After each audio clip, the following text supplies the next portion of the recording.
toca presentar a nosotros, los alumnos que están frente a ustedes, su presentación de todo. Como muchos sabrán, estos tres seres de luz se han esforzado mucho para esta presentación de todo. Entonces esperamos que sea de su agrado. Y bueno, ya empezamos. Ok, para empezar la temática, agarramos una persona, un nombre. Y yo les quiero preguntar si alguien sabe quién es este sujeto. ¿Ok? Bueno, Vincent Elushans. Vincent Elushans. ¿No? ¿Nadie? Ok, empezaré yo. Yo investigué que Vincent Elushans es un comandante durante la Revolución Francesa. Ese hecho que pasó en 1789, que todos conocemos, y marcó el inicio de la edad contemporánea. Ok, pero yo lo contradigo. Yo digo que no es un comandante. De hecho, Vincent Elushans es un filósofo francés, es francés, pero tuvo su mayor auge en la Ilustración, ayudando a Diderot a escribir algunas de sus obras. Pero yo digo, estoy seguro, les puedo afirmar que Vincent Elushans es un filósofo. Bueno, yo les aseguro que Vincent Elushans es un político francés del Partido de la Revolución Nacional que apoyó en las elecciones pasadas, aunque en definitiva no ganó. Ok. ¿Quién está correcto? ¿Quién tiene el argumento más válido? ¿Quién está bien? Yo no. Ni uno. ¿Alguien tiene otra? ¿Por qué? ¿Por qué piensas que esta persona no hizo nada de esto? Porque no es una persona. No es una Son persona. varios. Vincent Elushans. Tal vez. Ok, ¿alguien tiene otra ¿Qué es mi opinión? tío? Pues yo no creo que haya sido comandante. Yo me presente, pero estaba refiriéndose a la Revolución Francesa. Así que esa discordancia me hace creer que estaba mintiendo. ¿Estaba mintiendo? ¿Alguien más? ¿Sandra? ¿Es un seudónimo? Es un seudónimo. Ok, bueno, la verdad es que no ignoramos que este personaje no exista, pero literalmente agarramos un nombre al azar en francés y un apellido al azar.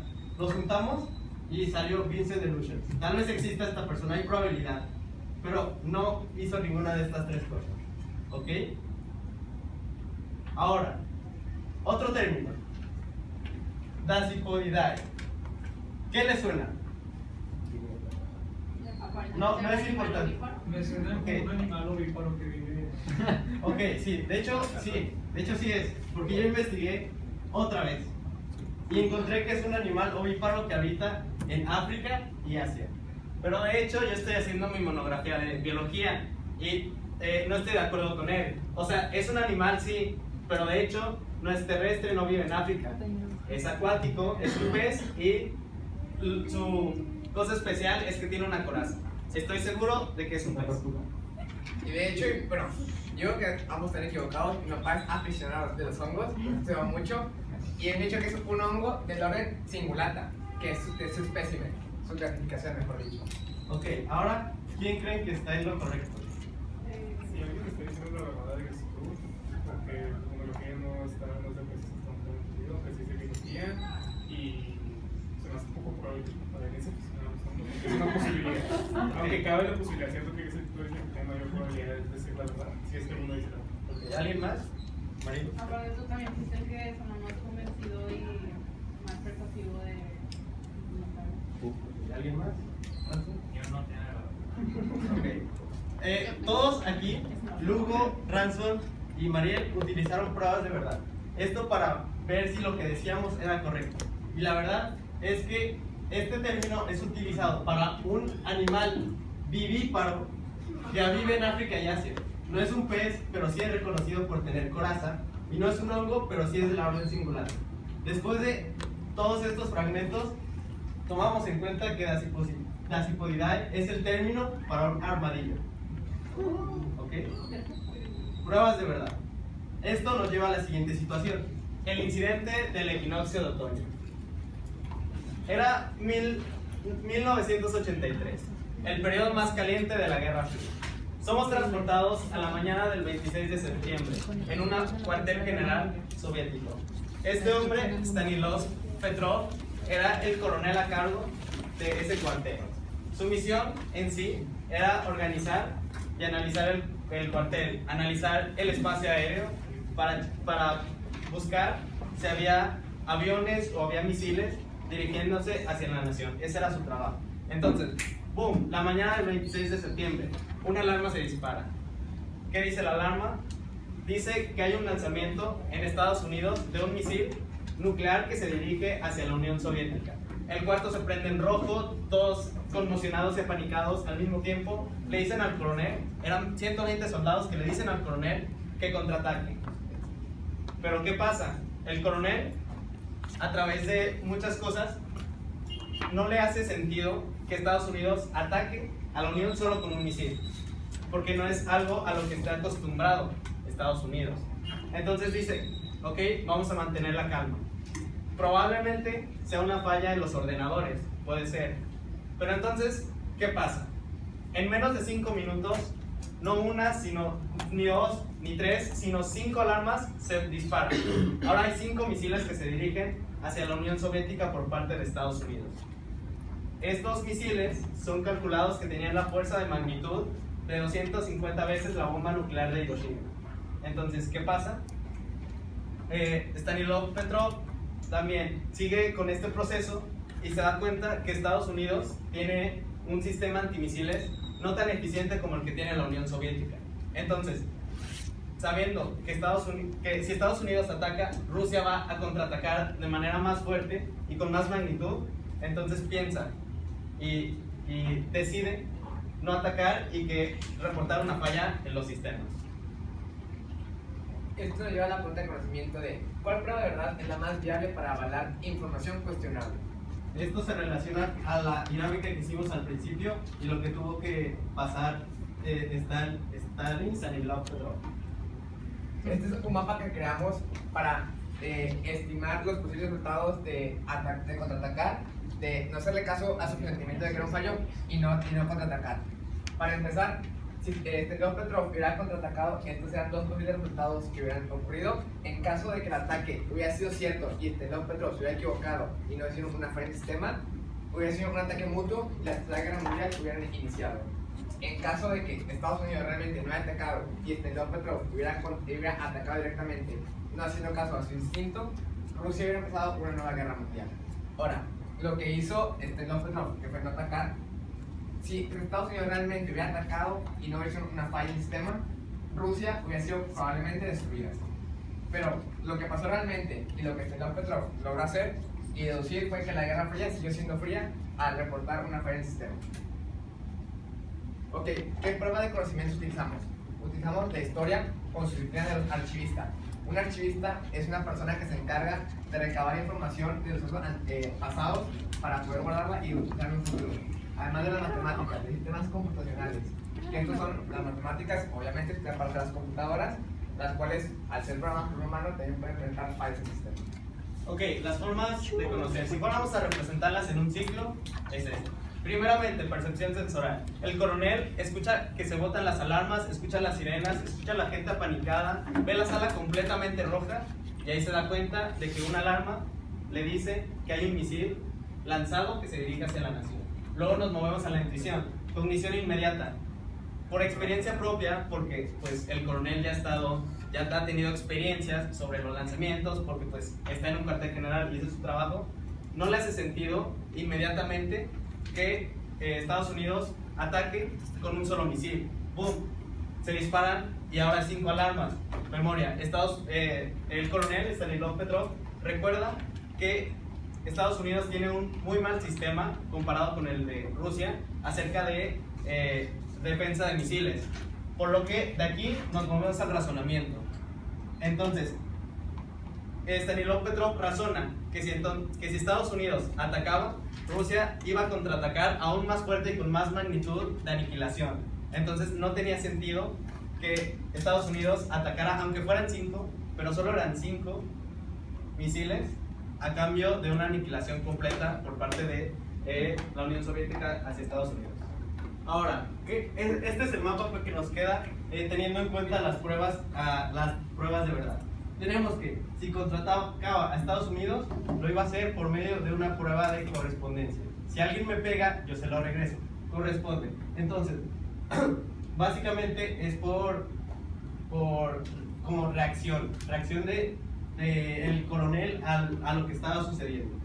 Ahora bien, lo que hizo fue no atacar usando la prueba de correspondencia, porque esta se basa en una reflexión coherencia, perdón, porque se basa en una reflexión y pensar muy bien las cosas de manera lógica, gracias a que él ya sabía cómo funcionaba la guerra, pudo razonar de manera rápida. Entonces, esto nos lleva al primer argumento. La prueba de coherencia es la más viable en cuanto a la adquisición de conocimiento cuya función está en tomar una decisión de alta magnitud que requiere una gran reflexión. Como en el ejemplo que acabamos de dar, o como en una monografía que estamos haciendo, usamos la prueba de coherencia. Vemos diversas fuentes y relacionamos entre ellas. Podríamos usar la pragmática, claro que sí, pero en el momento de ver varias fuentes, si agarro literal la primera que vengo que a mí me funciona, puede que esté equivocada. Y ahí se tendría una opinión sesgada acerca de ese tema. Ok, entonces esto es lo que llevamos hasta ahora. El mapa, el cual se va a armar de otra manera hasta el final. Ok, la situación de la vida real, que es la que va a apoyar en la primera, que es la llegada de Hernán Cortés a América. Ok, Hernán Cortés era un conquistador español en nombre de Carlos I, el cual arribó a América en el año 1519, en nombre de, como ya mencioné, de Carlos I. Este venía aquí a la América para poder tomar recursos de la nación y poder llevarlos a España y aprovecharlos de mejor manera en su país. Las áreas de conocimiento que utilizamos fueron los sistemas religiosos y los sistemas indígenas. ¿Por qué sistemas religiosos y sistemas indígenas? Bueno, los sistemas religiosos se utilizaron ya que los indígenas de la área de México, de la península de Yucatán, tenían la creencia de que Quetzalcóatl se había ido del Golfo de México por el mar, y así fue como llegó Hernán Cortés, así creyendo que era realmente su dios, personificado en otro humano. Y sistemas indígenas, igual por las leyendas y los mitos que esos pequeños pueblos tenían. Ok, entonces, hablando más a fondo de la leyenda de Quetzalcóatl, la serpiente emplumada, Quetzalcóatl es el dios de la agricultura dentro de varias civilizaciones mesoamericanas. Por lo tanto, al ser el dios de la cultura, se remarca como el origen de la vida. ¿Ok? Entonces, la leyenda cuenta que Quetzalcóatl, con el fin de interactuar más con las civilizaciones, de hecho es conocido como el civilizador de hombres, entonces se transforma en un humano, pero no en cualquier humano. Este humano tiene características un tanto diferentes a lo que era lo normal dentro de las civilizaciones, porque se describe como un hombre blanco, alto, con barba y con cabellos rubios, así exactamente. Entonces, ¿qué pasa? Hernán Cortés, bueno, no era rubio, pero era alto, tenía barba y era un hombre blanco. Entonces, se le relaciona inmediatamente con el dios Quetzalcóatl. Otra cosa, Quetzalcóatl en las leyendas se va después de haber hecho un acto carnal con una sacerdotisa. Entonces la culpa le viene mucho a la cabeza y se va por el este. En una barca que construyó se va por el este. ¿Qué pasa? Hernán Cortés regresa por el Golfo de México en una barca, mostrando rasgos de Quetzalcóatl humano. Finalmente, también cuando se va, de acuerdo con las leyendas, dice que va a regresar para adquirir venganza, justicia, en el año Azecatl, que es aproximadamente en 1519. Entonces todas estas cosas construyeron que se creyera que Quetzalcóatl era Hernán Cortés. También cabe mencionar los lanzatruenos, que son las pistolas, que estaban relacionados con él. Entonces, de acuerdo con la forma de conocer de la fe, los indígenas tenían esa esperanza de que Quetzalcóatl fuera realmente a regresar, y tomaron a Hernán Cortés como la reencarnación de Quetzalcóatl. También tenemos la percepción sensorial, por lo antes dicho de los rasgos, y la intuición, porque tienen esa experiencia de las leyendas. Ok, tomando otra vez las pruebas de verdad, ¿qué tenemos? Tomando la perspectiva de los indígenas, podemos ver dos opciones de cómo ellos pudieron haber visto a Hernán Cortés. La primera, como un conquistador, como lo que en verdad fue. ¿Por qué podemos pensar esto? Porque, para empezar, los aztecas ya habían escuchado hablar de los españoles, no era algo nuevo, habían escuchado que habían atacado otras regiones. También no venía solo, venía con alrededor de 600 hombres. 600 hombres, de los cuales algunos eran indígenas de de otras regiones, como los tlaxcaltecas que querían derrotar a los aztecas. Además, traían caballos, traían lanzatruenos, catapultas. Entonces, y además no enseñaban, Hernán Cortés no se mostraba Cortés. Okay, perdón. Hernán Cortés no hacía el ambiente como que muy amigable. Entonces, por prueba de coherencia, por todo eso, por todo el ambiente que se creaba y todo lo que se veía, se podía decir que era un conquistador. O si no un conquistador, al menos alguien que no venía a hacer la paz. Pero, tomando la perspectiva de los indígenas, lo que ellos creyeron fue que era la encarnación de Quetzalcóatl. Porque todo lo que venía de él se ponía perfectamente en leyendas que ellos ya habían hecho. Y es aquí donde ellos tomaron la prueba de correspondencia, que se basa en la experiencia propia, y como nueva información pretende completar la experiencia propia, pues la aprovechan y la hacen viable. Entonces, tenemos el argumento 2, que es: la prueba de correspondencia es la más viable en cuanto a la justificación de un evento o acción. Si no se tiene completa percepción de una leyenda, hecho, idea, y nueva información pretende complementarla, resulta viable. Hay que tener en cuenta que la prueba de correspondencia fue la que utilizaron. Si hubieran utilizado otra como la pragmática, que es si funciona o no, probablemente el hecho hubiera sido distinto, porque pues terminó conquistando, o la prueba de coherencia también. Un ejemplo claro de este argumento son los ovnis. De aquí, ¿quién cree en los ovnis o en los aliens? Muy bien. Mariana, Mariel, ¿ustedes creen en los aliens? Digamos que son investigadoras que pasan mucho tiempo de su vida, tal vez como hobby o como trabajo, probando la existencia de los aliens. ¿Qué tal si un día están, no sé, acostadas ahí en el pasto con un telescopio viendo a las estrellas y de repente aparece un objeto que se amolda perfectamente a lo que ustedes piensan de los ovnis?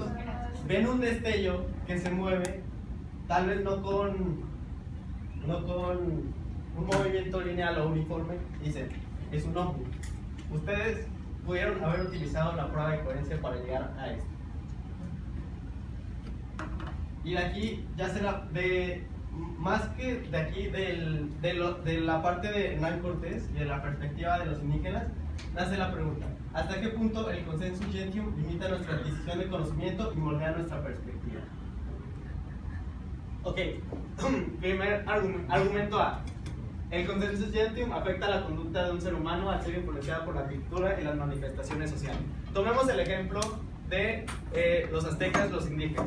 Había un grupo que realmente creía, donde estaban Moctezuma y sus soldados, que creían realmente que Hernán Cortés era la reencarnación de Quetzalcóatl. ¿Por qué? Porque por lo antes dicho. Sin embargo, también había otra parte, la que creía que Hernán Cortés de hecho era un conquistador, o si no, como mencionó, venía solo a hacerles daño. ¿Por qué? Porque tenía armas en lugar de herramientas, por así decirlo, y estas armas eran capaces de matar. También ellos, los que creían que era la reencarnación, lo ligaban por sus aspectos físicos y por cómo llegó. Sin embargo, los que no creían que era la reencarnación, decían que no, porque Quetzalcóatl, sus principales valores eran la compasión, la ayuda y el soporte. Hernán Cortés estaba ahí solo para adquirir los bienes que les brindaba la sociedad. Pero ¿qué pasa? El grupo donde está Moctezuma, que creen en la reencarnación, es más grande y termina absorbiendo a los pocos que creen que Hernán Cortés era un conquistador. Entonces, finalmente, esas personas que no creían terminan aceptando la verdad de que Hernán Cortés es Quetzalcóatl por lo mismo, la presión que es ejercida hacia ellos. Nuestro argumento B dice que si utilizamos el consensus gentium para validar información, sin utilizar la prueba de verdad, este deja de ser un buen conocimiento, una buena información que es más aceptable. Un ejemplo de esto es cuando van a comer con sus amigos y piden un plato para el centro y todo el mundo lo ha probado menos ustedes, y todo el mundo dice de que sabe mal, no lo pruebes, sabe horrible. Tú te convences a ti mismo de que ok, sabe mal, no lo voy a probar, sin siquiera haber realmente intentado probarlo y avalarlo con una prueba de verdad. Este es el mapa que se ha construido hasta el momento. Como pueden ver, ya está casi completo y al final explicarán más a fondo. Ok, y introduciendo nuestra tercera y última situación, el Smart Dust o polvo inteligente como se conoce en español. Bueno, ¿qué es esto?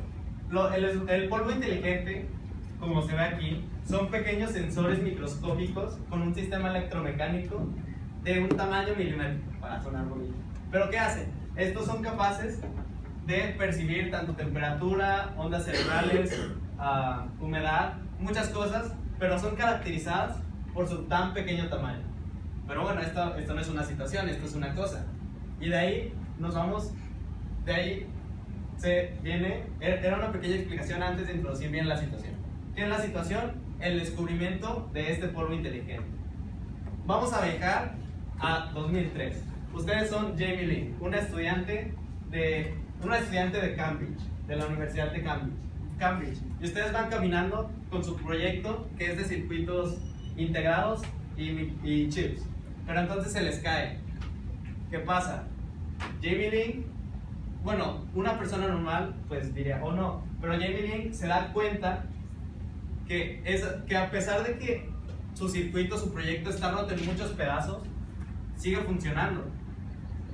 Cada pedazo, a pesar de que había pedazos grandes y pedazos chiquitos, cada pedazo sigue realizando su función. Cada pedazo sigue transmitiendo información a pesar de no estar unidos. Es entonces cuando se da cuenta de que estas diminutas partes mantienen sus propiedades y sirven como sensores diminutos, como se mencionó anteriormente. Esto lleva a nuestro conocimiento que es matemáticas en temas computacionales, y esta mención de Smart Dust llegó a ser un invento muy importante, un descubrimiento muy importante para la tecnología actual, haciendo el Smart Dust un emisor y la computadora un receptor del mismo. Primeramente, percepción sensorial. Se rompe. ¿Pero qué pasa? Las máquinas, la estudiante Jamie Lynn sigue viendo cómo las máquinas son capaces de seguir recibiendo información de estos pequeños sensores. Intuición, cognición inmediata. Jamie Lynn intuye que estos fragmentos, como lo vio con la percepción sensorial, estos fragmentos siguen trabajando como si estuvieran unidos.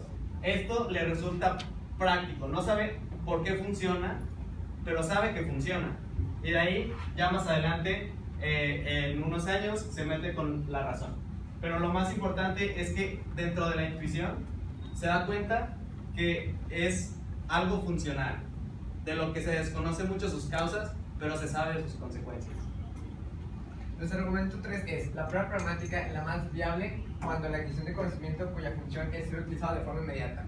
Un ejemplo de esto es: están en el mar, tranquilos, relajados, y de repente grita ¡un tiburón! Lo primero que haces, lo primero que una persona normal será correr. Correr por su vida, porque es un tiburón, hay que escapar de aquí. ¿Por qué? En caso de que no hubiera un tiburón, pues tú ya corriste, te das cuenta que no pasó nada, no pasó nada. La información fue inmediata y tú la utilizaste.